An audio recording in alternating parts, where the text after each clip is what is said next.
आपल्यासोबत नांदेड लोकसभेचे काँग्रेसचे खासदार रवींद्र चव्हाण आहेत। नांदेड जिल्ह्यात जे आहे ते जिल्हा मध्यवर्ती बँकेच्या उपाध्यक्षपदाच्या निवडीवरून चांगलंच राजकारण तापलंय आणि आज जे आहे ते संचालक मंडळाची बैठक पार पडणार आहे। काय सांगाल, तुम्ही सुद्धा या सगळ्या बैठकीत सहभागी होतात, नेमकं आज काय होणार आहे? निश्चितच आज संचालक मंडळाची बैठक आहे आणि त्यामध्ये उपाध्यक्ष पदाचा उमेदवार या ठिकाणी नांदेड जिल्हा मध्यवर्तीचे जे पूर्वीचे उपाध्यक्ष होते कैलासवासी ईश्वररावजी हरियारावजी भोशीकर साहेब यांचं दुःखद निधन झाल्यामुळं त्यांच्या रिक्त जागी ही उपाध्यक्ष पदाची निवडणूक पार पडत आहे। आणि आपण बघू शकता की या ठिकाणी नांदेड जिल्हा मध्यवर्ती बँक एक चांगल्या दर्जाची बँक या ठिकाणी पुढे येत आहे। नांदेड जिल्ह्याचा बँकेचा NPA पण या ठिकाणी या संचालक मंडळाच्या माध्यमातून कमी झालेला आहे आणि या उपाध्यक्ष पदाच्या निवडीमध्ये निश्चितच या ठिकाणी आमचा उमेदवार बहुमताने निवडून येईल या ठिकाणी मी अपेक्षा व्यक्त करतो। आपण जर बघितलं तर महायुतीत कुठेतरी बिघाड झाल्याचं चित्र पाहायला मिळतं। 2 दिवसापूर्वी राष्ट्रवादीचे आमदार चिखलीकरांच्या निवासस्थानी बैठक पार पडली। त्या बैठकीला तुम्ही काँग्रेसचे प्रतिनिधी होतात, नागेश पाटील आष्टीकर होते ठाकरे शिवसेनेचे।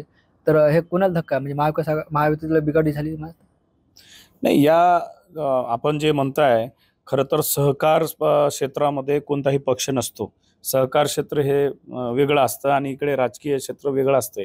पण या ठिकाणी आपण बघू शकता की सर्व संचालकांची आम्ही विचारविनिमय करत आहोत आणि सर्वांच्या विचारांनी या ठिकाणी उपाध्यक्ष निवडला जावा। उपाध्यक्षाची निवडणूक बिनविरोध या ठिकाणी कसं करता येईल याच्यासाठी आमचे प्रयत्न आहेत आणि सगळ्यांचे विचारविनिमय करण्यासाठी आम्ही या ठिकाणी त्या बैठकीला गेलो होतो।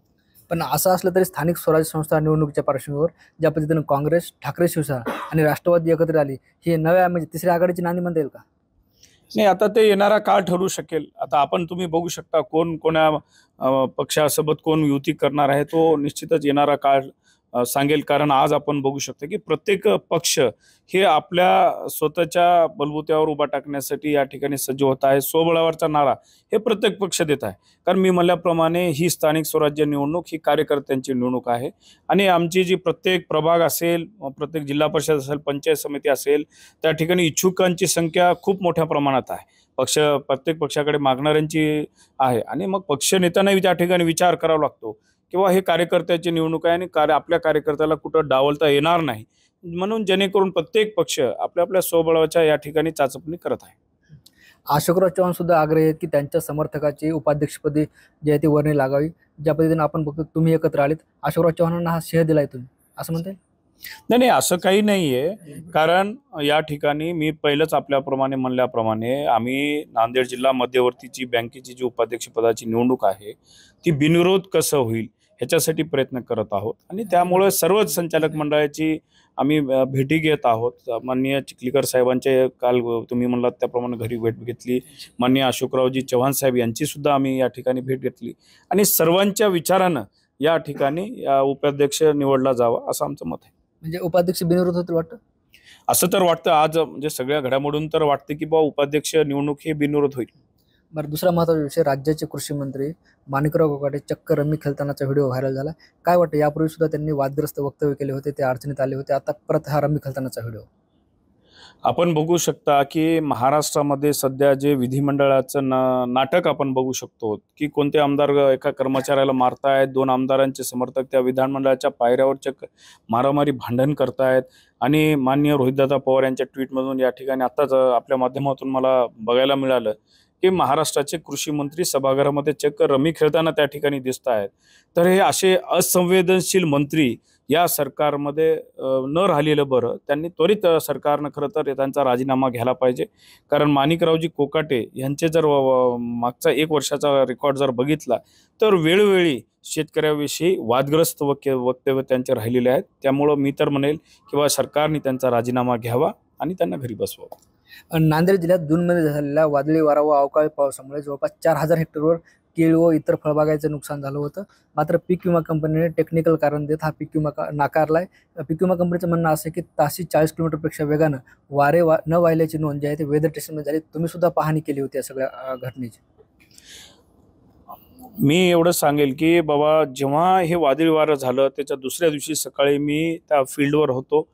बऱ्याच जवळपास 10-12 गावांच्या जे केळी पिकांचं नुकसान झालं तिथली मी स्वतः पाहणी केलेली आहे आणि तिथल्या शेतकऱ्यांची व्यथा ऐकलेली आहे आणि त्यांनी सांगितलं की एवढ्या मोठ्या प्रमाणात वारा होता की बऱ्याच केळी बागा ह्या जागेवर उद्ध्वस्त झालेल्या आहेत. खरं तर ऑटोमॅटिक वेदर स्टेशन या ठिकाणी राहायला पाहिजे होतं आणि ह्या सगळ्या टेक्निकल बाबी ऑटोमॅटिक वेदर स्टेशन नसल्यामुळं या ठिकाणी होत आहे. आणि विमा कंपनीलाही मी या ठिकाणी आपल्या माध्यमातून आवाहन करतो की बा शेतकऱ्यांचं जे नुकसान झालेलं आहे ते आपण पाहावं व्हिडिओच्या माध्यमातून, चित्रफितीच्या माध्यमातून आणि जागेवर जर आपण सर्वे केलात तर आपण बघू शकता की प्रचंड प्रमाणात आमच्या केळी उत्पादकांचं नुकसान झालेलं आहे. त्यांनी त्या केळी उत्पादनाचं झालेलं नुकसान विमा देऊन त्यांचं मान्य करावं. जर या ठिकाणी आमची पीक विमा कंपनी जर मान्य करत नसेल तर निश्चितच नांदेड जिल्ह्यामध्ये केळी उत्पादक शेतकऱ्यांच्या वतीने मोठं आंदोलन त्या ठिकाणी उभारण्यात येणार आहे. मराठा आरक्षणासाठी जरांगे पाटील पुन्हा मुंबईकडे कूच करणार आहेत. आज दिल्लीचं जे आहे ते अधिवेशन सुद्धा आता तोंडावर आलंय. याचे पडसाद अधिवेशन पाहायला मिळतील. मराठा आरक्षणासंदर्भात मागे अनेक आंदोलनं जरांगे पाटील यांच्या माध्यमातून झाली आणि मागे 15 दिवसाखाली मी पण माननीय जरांगे पाटील यांची भेट घेतली, त्यांच्याशी सविस्तर अशी चर्चा झाली आणि त्यांची मागणी आहे की एवढ्या मोठ्या प्रमाणामध्ये महाराष्ट्रामध्ये कुणबी प्रमाणपत्र मिळालेले आहेत, त्याच्यामुळं आरक्षणाचा मुद्दा सरकारनं लवकर निकाली काढावा. खरं तर या अधिवेशनाच्या काळामध्ये त्याच्यावर एक विशेष सत्र झालं असतं तर अधिक बरं झालं असतं आणि त्यांनी 29 ऑगस्ट ही तारीख निवडलेली आहे की मुंबईकडे त्या ठिकाणी कोणी हालतीत कोणी सांगितलं तर मी रुकणार नाही आणि मुंबईकडे आगेकूच करेल. आणि सरकारनेही या ठिकाणी मला वाटतं की ह्याच्यावर त्वरित तोडगा काढावा आणि एक विशेष बैठक घेऊन ह्या अधिवेशनाचा म्हणजे या मराठा आरक्षणाचा प्रश्न लवकरात लवकर मार्गी काढावा. दिल्लीच्या अधिवेशनात हा मुद्दा तुम्ही मांडणार आहेत? निश्चितच दिल्लीच्याही अधिवेशनात येणारं जे अधिवेशन आहे 21 तारखेपासून जरांगे पाटलांचा जो मुद्दा आहे त्या ठिकाणी आम्ही बरेच खासदारांशी चर्चा करून तिथं आम्ही मराठा आरक्षणाचा मुद्दा दिल्लीच्या अधिवेशनात उपस्थित करणार. शक्तीपीठ महामार्गाला विरोध होत असताना मुख्यमंत्री देवेंद्र फडणवीस यांनी नवीन कृती आराखडा तयार केलाय, काय सांगा? आपण बघू शकता महाराष्ट्रामध्ये जिथून शक्तीपीठ महामार्ग बनत आहे तो त्या ठिकाणी प्रचंड प्रमाणात तिथल्या शेतकऱ्यांचा गावकऱ्यांचा विरोध होत आहे. आमचे नेते मान्य कोल्हापूरचे सतेज बंटी पाटील असतील, काल परवा आपल्या 10 दिवसापूर्वी मालेगावला जो ठिय्या आंदोलन झालं, रस्ता रोको झालं. मला एवढं कळत नाही की आपली कुठंतरी प्रोजेक्ट कंप्लीट करण्याच्या हेतूने माननीय देवेंद्र फडणवीस असा का निर्णय घेत आहेत की जी बऱ्याच शेतकऱ्यांचा विरोध असताना सुद्धा जबरदस्ती हा मार्ग मंजूर करणे म्हणजे चुकीचं ठरेल. त्यांनी त्या शेतकऱ्यांना बोलावं, त्यांच्या काय अडचणी आहेत, त्यांच्या काय मागण्या आहेत आणि कसं सन्मानानं त्याच्यामध्ये मार्ग काढता येईल ते मार्ग काढावं.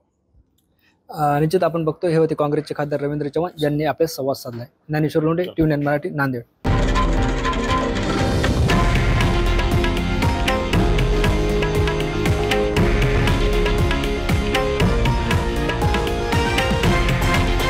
हे आहे देशातील नंबर 1 न्यूज नेटवर्क आणि आपण पाहत आहात TV9 मराठी, एकमेव.